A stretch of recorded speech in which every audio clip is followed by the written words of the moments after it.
Hi friends, welcome to మన ప్రజాకవి ఛానల్కి స్వాగతం. తింటే గారెలే తినాలి, వింటే భారతమే వినాలి అన్నది నాటి మాట. తింటే గారెలే తినాలి, వింటే వేమన గారి పద్యమే వినాలన్నది నేటి మాట.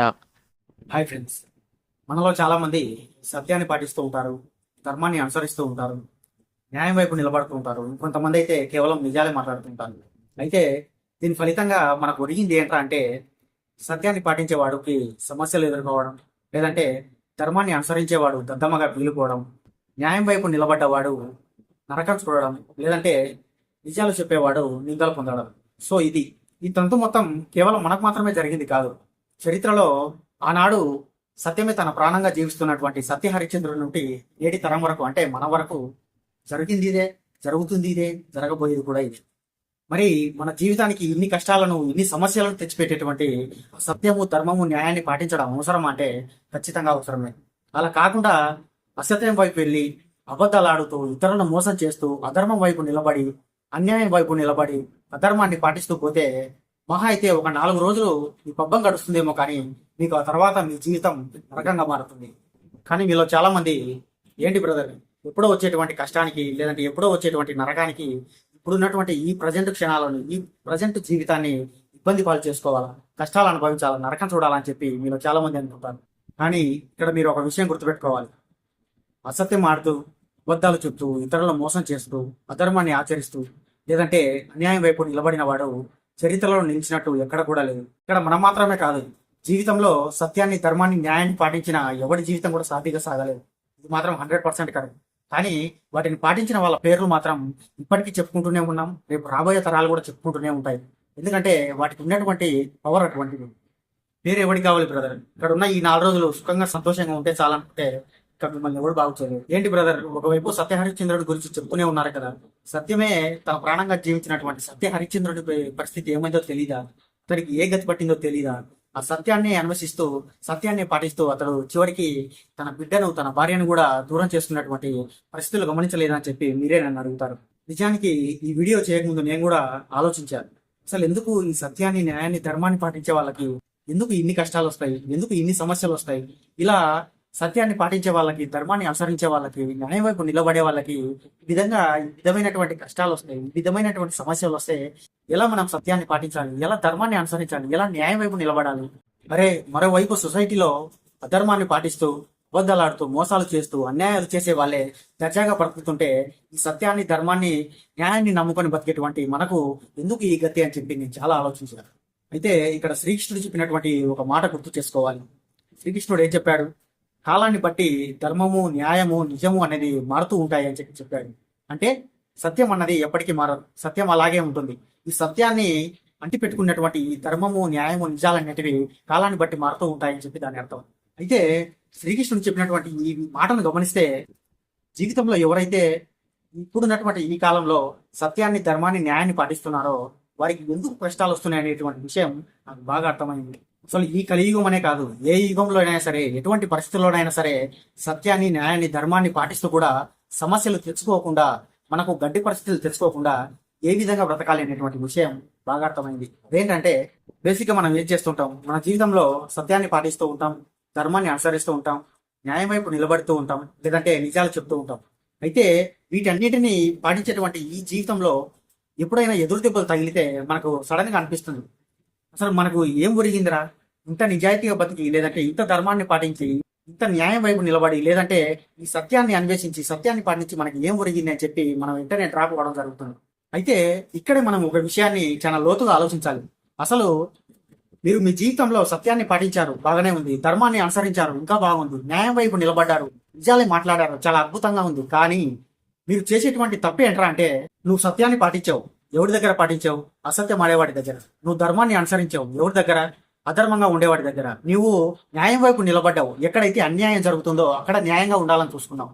లేదంటే నువ్వు కేవలం నిజాలే చెప్పావు, ఎక్కడైతే అబద్ధం అవసరమో అక్కడికి వెళ్ళి నిజాలు చెప్పావు.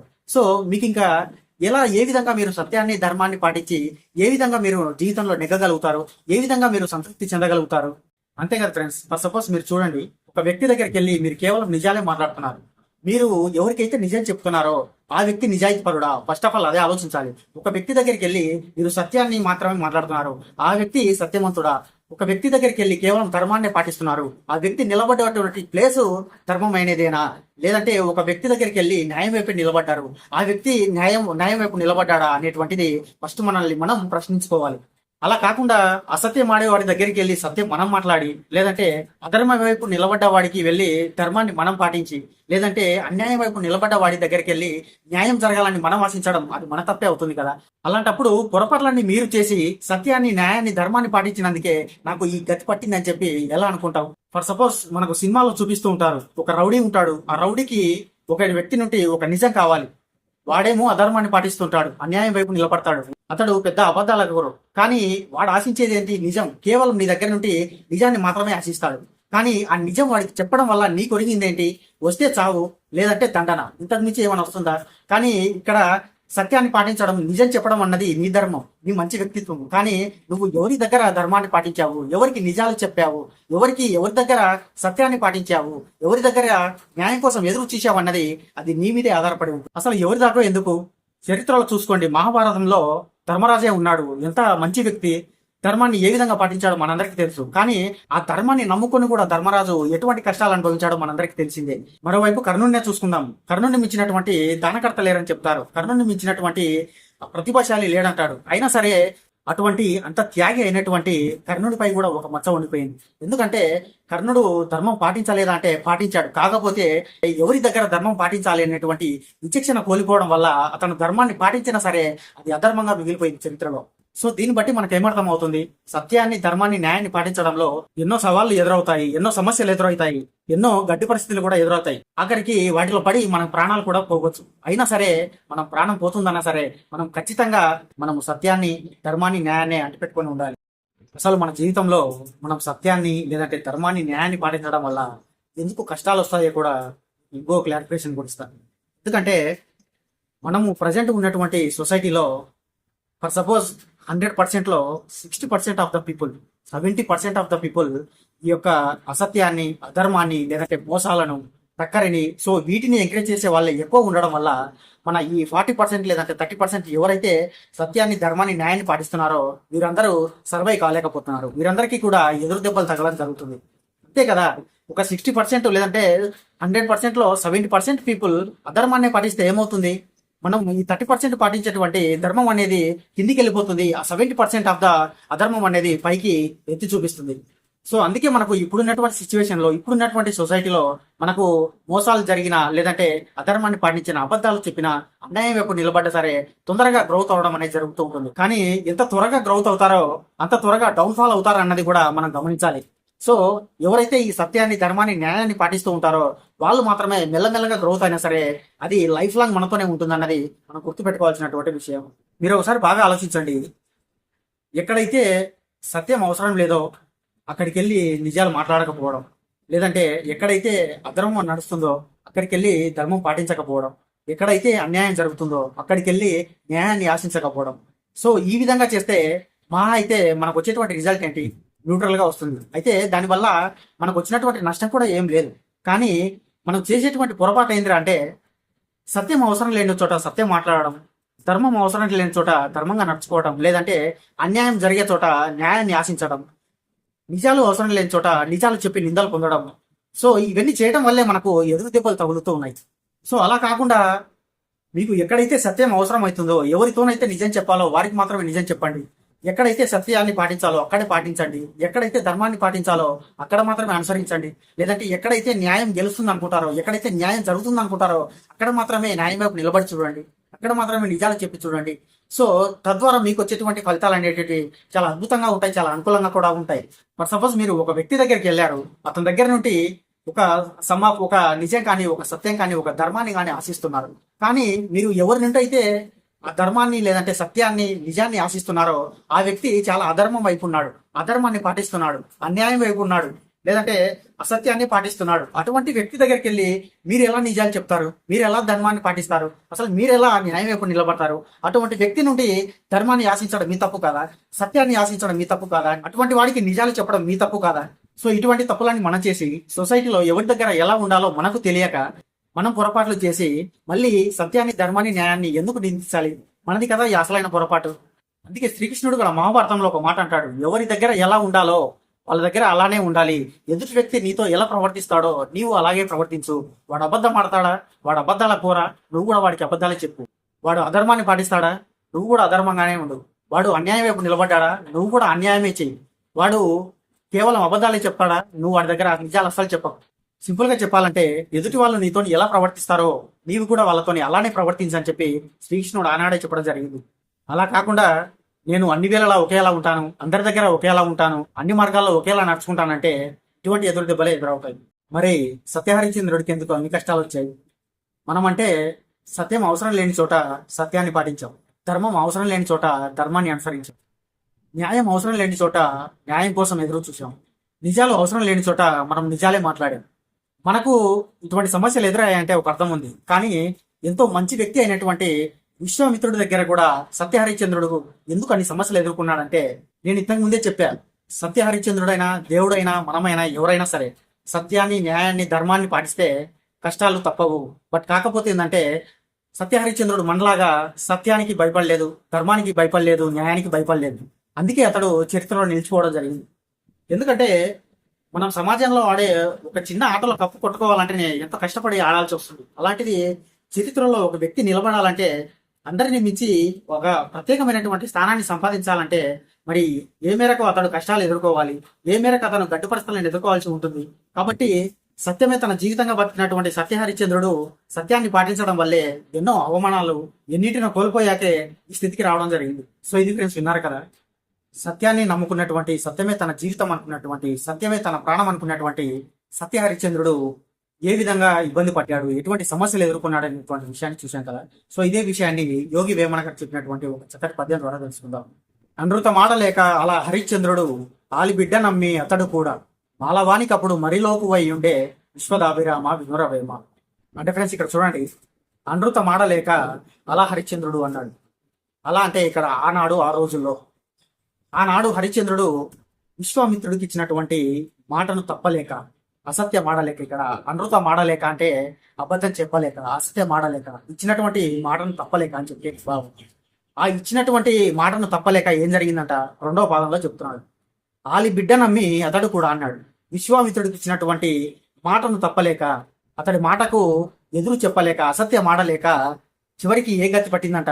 హరిశ్చంద్రుడు తన ఆలి బిడ్డను అంటే తన భార్యను, తన కొడుకును కూడా అమ్ముకోవాల్సి వచ్చింది. ఆ పైన ఎటువంటి పరిస్థితి వచ్చిందంట మూడవ పాదంలో చెప్తున్నాడు. మాలవానికప్పుడు మరిలోకు వై ఉండే విశ్వదాభిరామ వినురవేమ అన్నాడు.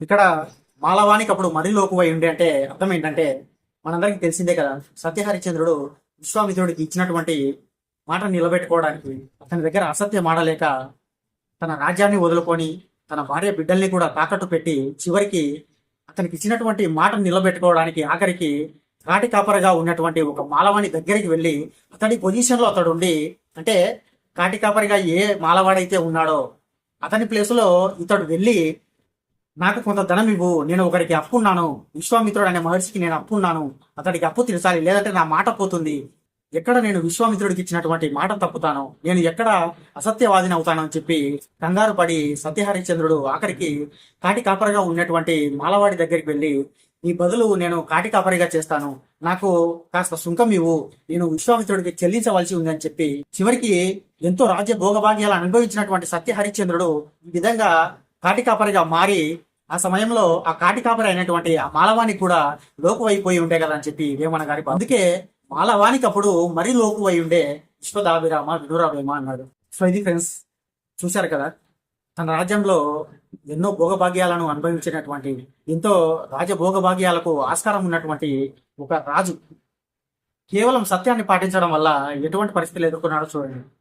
కేవలం ఒక మహర్షికి, ఒక మునికి ఇచ్చినటువంటి మాటను తప్పలేక, ఎక్కడ నేను అసత్యవాదిని అనిపించుకుంటాను అని చెప్పి నేను ఇచ్చినటువంటి మాటల మీద నిలబడాలి, నేను ఎక్కడ కూడా మాట తప్పాను అనే మాట నా జీవితంలో ఉండకూడదు అని సత్యమే తన జీవితంగా, సత్యమే తన ప్రాణంగా, నేను ఏనాడైతే అబద్ధం ఆడతానో ఆ రోజు నేను చచ్చినట్టుగా భావించేటువంటి సత్యహరిశ్చంద్రుడు కేవలం ఒక మునికి ఇచ్చినటువంటి మాట కోసం ఏ స్థితికి దిగజారాడో చూడండి. అంటే ఇక్కడ సత్యాన్ని, ధర్మాన్ని, న్యాయాన్ని పాటించడం అన్నది అంత సులభమైనటువంటి పని కాదు అనేటువంటి విషయం మనకు క్లియర్గా అర్థమవుతుంది. చూడండి ఫ్రెండ్స్, ఎక్కడ రాజ్యము, ఎక్కడ రాజు, ఎక్కటి రాజభోగభాగ్యాలు, ఇవన్నీ కాదని చెప్పి కేవలం ఒక మునికి ఇచ్చినటువంటి మాటను తప్పకూడదని చెప్పి వాటన్నింటినీ కాదని చెప్పి ఎక్కడో ఊరి బయట శ్మశానంలో పనిచేసేటువంటి ఒక కాటికాపరగా ఉండేటువంటి ఒక మాలవాడి దగ్గర వెళ్ళి చెయ్యి చాచాల్సినటువంటి ఒక పరిస్థితి ఒక గొప్ప రాజుకు రావడం జరిగింది. అది కూడా ఎందుకు? కేవలం సత్యాన్ని పాటించడం వల్ల, కేవలం ధర్మాన్ని అనుసరించడం వల్ల, న్యాయం వైపు నిలబడడం వల్ల అతనికి ఆ రోజు ఆ పరిస్థితి వచ్చింది. సో కాబట్టి ఇక్కడ మనం అబ్జర్వ్ చేయాల్సింది ఏంటంటే, ఇక్కడ మనం గమనించాల్సింది ఏంటంటే, సత్యాన్ని, న్యాయాన్ని, ధర్మాన్ని పాటించడం వల్ల కష్టాలు రావడం మాత్రం కన్ఫర్మ్ 100%. కాకపోతే మనము ఎక్కడ సత్యాన్ని పాటిస్తున్నాము, ఎక్కడ ధర్మాన్ని అనుసరిస్తున్నాము, ఎక్కడ న్యాయాన్ని పాటిస్తున్నాము, ఎక్కడ నిజాలు చెప్తున్నాము అన్నది చాలా చాలా ముఖ్యమైనటువంటి విషయం. అయితే అక్కడ హరిశ్చంద్రుడికి జరిగింది కేవలం పరీక్ష మాత్రమే. మళ్ళీ అతడు సత్యాన్ని పాటించినటువంటి విధానాన్ని బట్టి తిరిగి అంతకు మించినటువంటి స్థాయి అతనికి వచ్చింది, మనకు తెలిసిందే. కానీ ఇక్కడ మన జీవితం, సో మన జీవితాల్లో మనము సత్యాన్ని, ధర్మాన్ని, న్యాయాన్ని పాటిస్తూ కూడా మనం ఎదురు దెబ్బలు తగలకుండా నిలబడాలంటే డెఫినెట్ గా ఇక్కడ శ్రీకృష్ణుడు చెప్పినటువంటి ఈ యొక్క విషయాన్ని ఖచ్చితంగా గుర్తుపెట్టుకోవాలి. లేదంటే అనవసరమైన చోట సత్యం ఆడి, అనవసరమైన చోట ధర్మాన్ని పాటించి, లేదంటే అనవసరమైన చోట నిజాలు చెప్పి నిందలు పొంది దద్దమ్మలుగా మారి సమస్యలు తెచ్చుకోవడం తప్ప మరేమీ ఉండదు. అంటే ఇక్కడ వేమన గారి ఉద్దేశం ఏంటంటే, సత్యమే తన ప్రాణంగా జీవించినటువంటి సత్యహరిచంద్రునికే అటువంటి పరిస్థితి వచ్చిందంటే, ఇక మనకు ఆ సత్యాన్ని, ధర్మాన్ని, న్యాయాన్ని పాటించేటువంటి సామాన్య మానవులకు ఇటువంటి గడ్డు పరిస్థితులు లేదంటే సమస్యలు ఎదుర్కోవడం పెద్ద విచిత్రం ఏమీ కాదని చెప్పి దాని భావం. మరి ఆ కాలంలోనే సత్యహరిచంద్రుడు అన్ని కష్టాలు ఎదుర్కొంటే, మరి ఈ కాలంలో, ఇప్పుడున్నటువంటి ఈ కలియుగంలో, ఇప్పుడున్నటువంటి ఈ సొసైటీ మైండ్ సెట్ లో ఇంకెన్ని కష్టాలు ఎదుర్కోవాలి?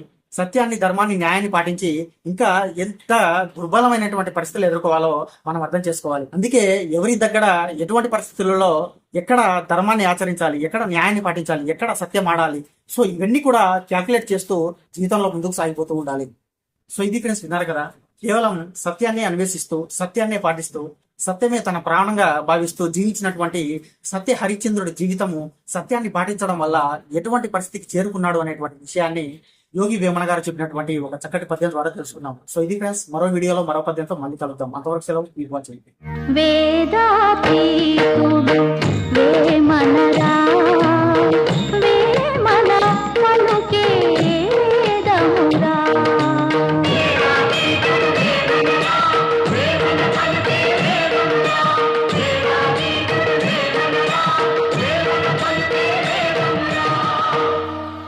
ఫ్రెండ్స్, ఈ వీడియో మీకు నచ్చినట్లయితే లైక్ చేయండి, నచ్చకపోతే షేర్ చేయండి. ఈ ఛానల్ మీకు ఎంతో కొంత యూజ్ అవుతుందంటే మాత్రం సబ్స్క్రైబ్ చేసుకోండి. ఓపికతో విన్నందుకు ధన్యవాదాలు. వేమన గారి ఆశీస్సులు ఎల్లప్పుడూ మీపై ఉండాలని కోరుకుంటూ ఇట్లు మీ ప్రజాకవి.